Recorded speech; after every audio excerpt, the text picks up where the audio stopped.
स्वागत है एक बार फिर से छवि मैथमेटिक्स क्लासेस में। आज हम लोग एक और नया टॉपिक लेके आए हैं। दो बिंदुओं P x1 y1 z1 तथा Q x2 y2 z2 को मिलाने वाली रेखा PQ का उस रेखा पर प्रक्षेप जिसके दिक्कोज्या LMN है। यानी कि हमारा ये दो पॉइंट है P और Q, दोनों पॉइंटों के मिलाने वाली रेखा का प्रक्षेप ज्ञात करना है उस रेखा पर जिसके डायरेक्शन कोसाइंस LMN है।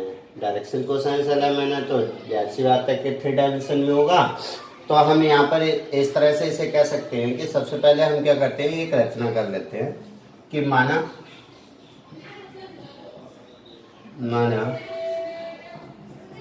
बिंदु P तथा Q से होकर जाने वाले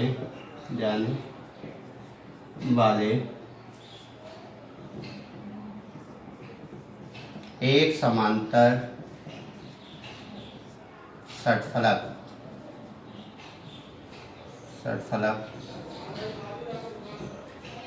ABCP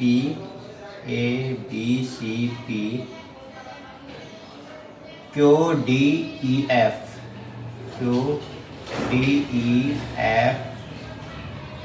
की रचना करते हैं जिसके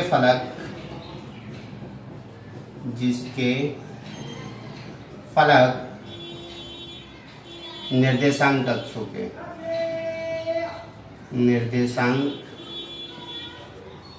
अक्षों के समांतर हैं। ठीक है, यानी कि हमने क्या करा है, एक ऐसे समांतर षटफलक की रचना कर ली है कि जो बिंदु P तथा Q से तो होकर जाता है और इसके जो फलक हैं वो निर्देशांक अक्षों के कैसे हैं, समांतर लिए गए हैं। इस तरह से हमने इसको बनाया है। ठीक है, अब देखिए P और Q ये दोनों पॉइंट हैं, इन दोनों को ये मिलाती है रेखा। ठीक है, तो ये P और Q रेखा जो इन दोनों को मिलाती है, उस रेखा को अगर हम देखें तो एक तो आपका ये फलक इसके साथ में होगा और एक फलक ये होगा और दूसरा फलक ये होगा है। ये तीन फलक जो होंगे इससे अटैच होंगे सीधे, है ना। तो अब हम यहाँ पर ये कह सकते हैं कि अगर मुझे PC की जरूरत पड़े तो PC क्या होगा, ये फलक जो इस तरह से दिख रहा है वो ऐसा होगा एक्चुअल में। तो ये जो डिस्टेंस होगी PC वो हमारी कितनी होगी, x2 माइनस x1 होगी। और ये वाली डिस्टेंस को अगर हम देखें तो ये वाली डिस्टेंस हमारी कितनी हो जाएगी, z2 माइनस z1 हो जाएगी।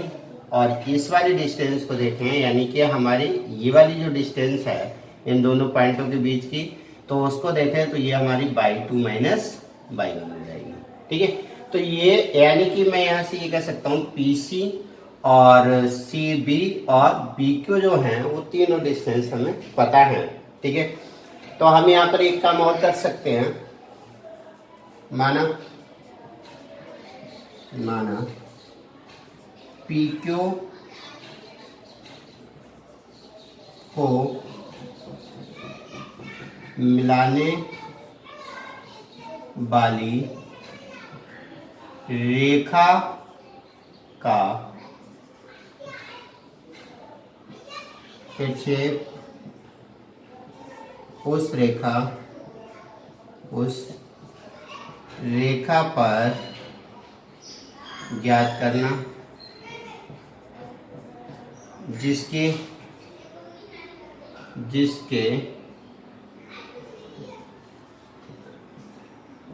दिक्कोण अल्फा, बीटा, गामा है तथा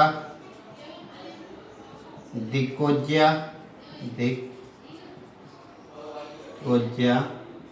L, M, N है।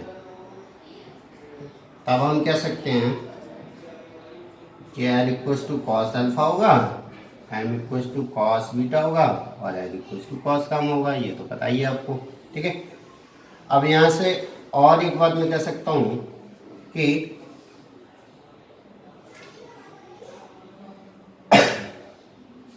हमारा जो पीसी है, पीसी जो है तो हमारा कितना होगा x2 minus x1 and CB जो है वो हमारा y2 माइनस y1 है एंड BQ जो है हमारा वो कितना है Z2 माइनस Z1 है।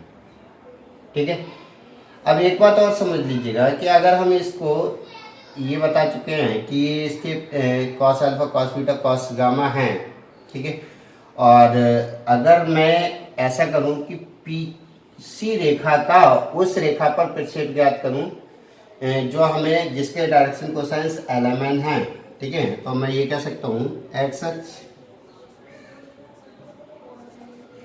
के समांतर रेखा पीसी का उस रेखा पर प्रक्षेप, रेखा पर प्रक्षेप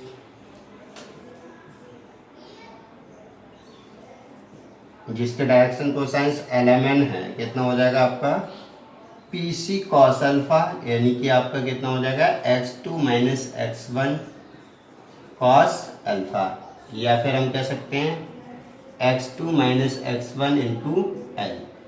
ठीक है, इसी प्रकार से मैं कह सकता हूँ बाई अक्ष के समांतर रेखा कौन सी है हमारी CB, CB का उस रेखा पर प्रक्षेप कितना हो जाएगा CB कॉस अल्फा, यानी कि हमारा कितना हो जाएगा CB है हमारा y2 minus y1 into M, और जेड एक्स के समांतर रेखा, जेड एक्स के समांतर है हमारी BQ का उस रेखा पर प्रक्षेप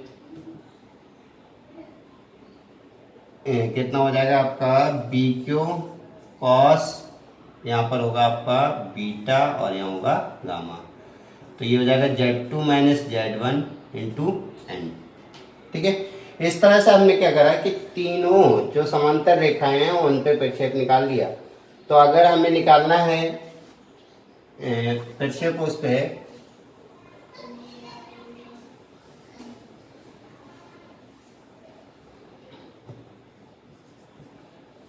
तो हम कह सकते हैं PQ रेखा का प्रक्षेप इक्वल टू हो जाएगा हमारा PC का प्रक्षेप प्लस CB का प्रक्षेप प्लस BQ का प्रक्षेप, दैट इज ये हो गया आपका x2 minus x1 into M plus y2 minus y1 into N plus Z2 minus Z1 into LM, sorry ये L होगा, ये M होगा और ये N होगा। ठीक है, तो हमें PQ रेखा का प्रक्षेप अगर हमें निकालना है, रेखा का प्रक्षेप इक्वल टू हमारा ये हो जाएगा। ठीक है, जिस तरह से हम PQ रेखा का प्रक्षेप निकाल सकते हैं। ठीक है, अब देखिए अगर हमें दो रेखाओं के बीच का कोण निकालना है तो कैसे निकालते हैं, आइए देख लेते हैं।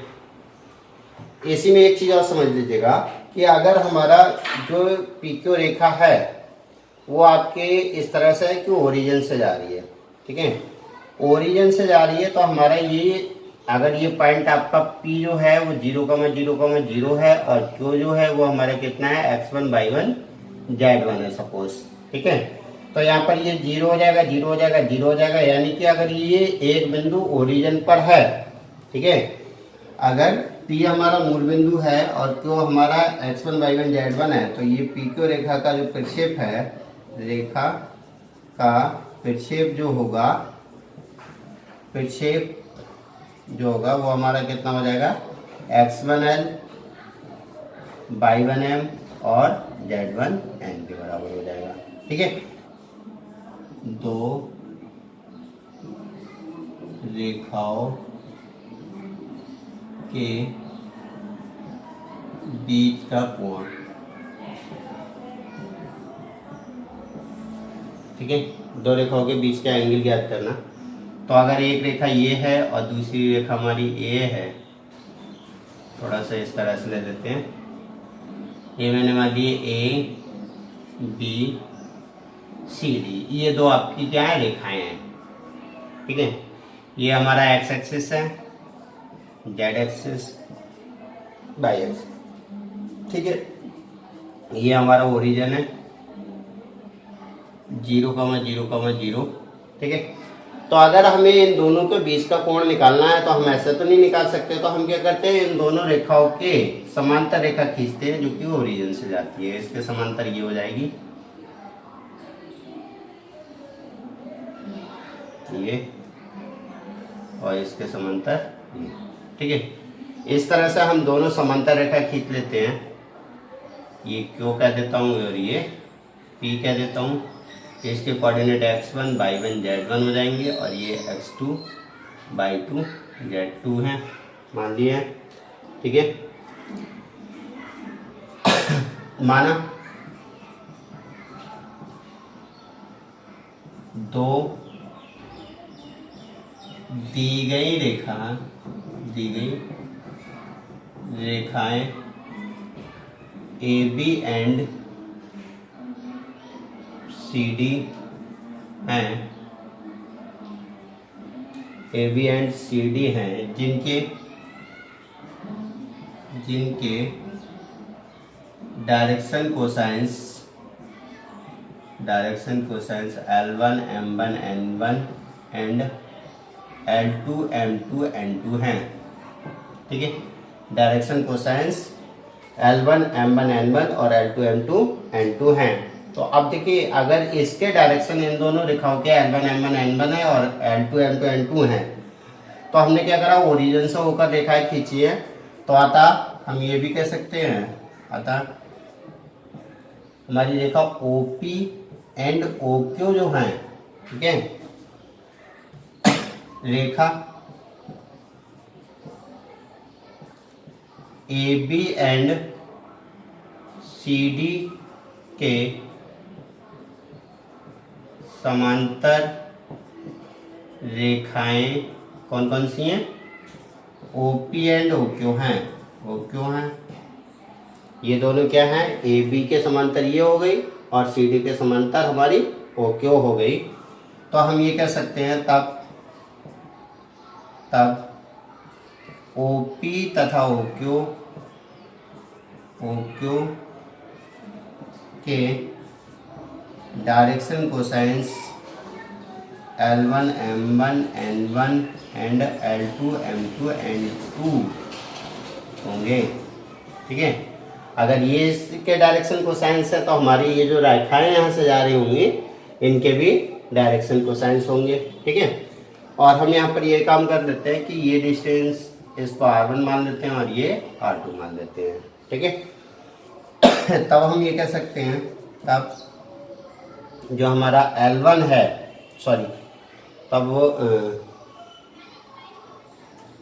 X1 होगा हमारा L1 R1 एंड Y1 हमारा होगा M1 R1 और Z1 हमारा होगा N1 R1। X2 हमारा होगा L2 R2, Y2 हमारा होगा M2 R2 और Z2 हमारा होगा N2 R2। सही है। ये हमने पीछे सीखा है ये चीज़ निकालना। अगर आपको कोई दिक्कत आ रही हो तो आप पिछली वीडियोस जो पढ़ी हैं उनमें आप देख लीजिएगा जाके एक बार, ठीक है, क्लियर हो जाएगा। ये चीज़ हम लोग सीख चुके हैं। तो आप एक चीज़ और मानना पड़ेगा, इन दोनों के बीच का कोण तो रह गया, माना OP तथा OQ रेखा के बीच का कोण, ये चीज़ यहाँ नहीं आएगी, ठीक है, ये चीज़ आएगी हमारी यहाँ पर आएगी। तथा माना OP तथा OQ के बीच का कोण कितना है हमारा, थीटा है, तथा OP equals to R1 and OQ equals to R2, सही है। तब हम ये वाली कंडीशन कह सकते हैं। अब हम क्या कर लेते हैं कि अब OQ का OP पर प्रक्षेप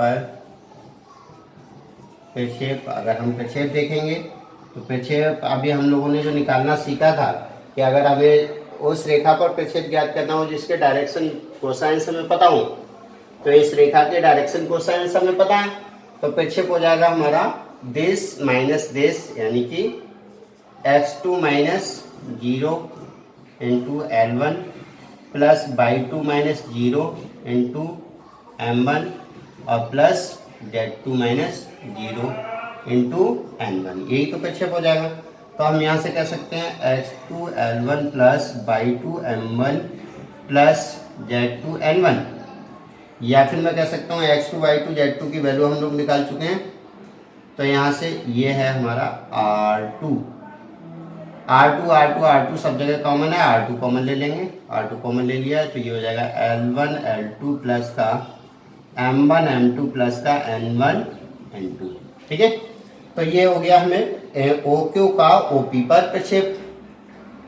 पुनः एक बार और देख लेते हैं, OQ का OP पर प्रक्षेप, ये तो जब हो गया जब हमें डायरेक्शन कोसाइंस पता है, ठीक है। अगर सपोज हमारे डायरेक्शन कोसाइंस ना पता होते हैं तो हम कैसे निकालते हैं, तो हमारा प्रक्षेप कहलाता है OQ cos थीटा, यही तो कहलाता है OQ cos थीटा। अब OQ हमारे कितना है, OQ है हमारा R2 cos थीटा, है ना। तो ये दोनों अगर इसको मैं क्या देता हूँ, इसको क्या दूँ इक्वेशन नंबर 1 और इसको क्या दूँ इक्वेशन नंबर 2, तो समीकरण 1 व 2 से, ठीक है, दोनों कैसे हैं, बराबर हैं, तो R2 से R2 कैंसिल आउट हो जाएगा, डेट इज आपका cos थीटा इक्वल टू कितना हो जाएगा L1 L2 plus M1 M2 plus N1 N2, ठीक है। तो इस तरह से हम किन्हीं भी दो रेखाओं के बीच का कोण ज्ञात कर सकते हैं, ठीक है। अब देखिए अगर हमें डायरेक्शन कोसाइंस ना दिए गए हों, डायरेक्शन रेशियोज दे रखे हों, है ना, तो डायरेक्शन रेशियोज अगर दे रखे होते हैं तब हम कैसे निकालते हैं, ठीक है। तो हम लोग जानते हैं सिंस कि L जो है, या L जो होता है हमारा A upon under root A square plus B square plus C square, M equal to होता है plus minus B upon under root A square plus B square plus C square, and N जो होता है वो हमारे plus minus C upon under root A square plus B square plus C square, ठीक है। तो ये ही आपके इस तरह से यहाँ पर हो जाएंगे। L1 की अगर वैल्यू रखेंगे तो A1 में हो जाएगा, L2 की वैल्यू रखेंगे A2 में हो जाएगा। तो हमारे दिस इम्प्लाइज दिस, ये इस तरह से मिल जाएगा cos थीटा इक्वल्स टू हमें मिल जाएगा A1 A2 प्लस का B1 B2 प्लस का C1 C2 अपॉन में अंडर रूट के अंदर A1 square B1 square C1 square और A2 स्क्वायर B2 स्क्वायर और C2 स्क्वायर, ठीक है। तो अगर हमें किसी भी लाइन के डायरेक्शन रेशियोज गिवन हैं तो उनके बीच का जो एंगल होगा वो इससे दिया जाएगा, ठीक है। अब हम देख लेते हैं कि दो रेखाएं कब परस्पर लंब होंगी, अब कब समांतर होंगी, ठीक है। तो लंब तथा समांतर होने का प्रतिबंध, लंब तथा समांतर होने का प्रतिबंध, ठीक है। दो रेखाएं कब परस्पर लंब होंगी और कब समांतर होंगी। तो अगर एक दूसरे पर परपेंडिकुलर होंगे तो ये एंगल जो होगा 90 डिग्री हो जाएगा और cos 90 का मान होता है 0, है ना। तो लंब होने का प्रतिबंध हो जाएगा हमारा लंब होने का प्रतिबंध जो होगा वो L1 L2 प्लस का M1 M2 प्लस का N1 N2 जो है वो हमारा कितना होगा 0। अगर डायरेक्शन रेशियोस होंगे तो A1 A2 B1 B2 और प्लस का C1 C2 इक्वल्स टू क्या होगा 0। समांतर होने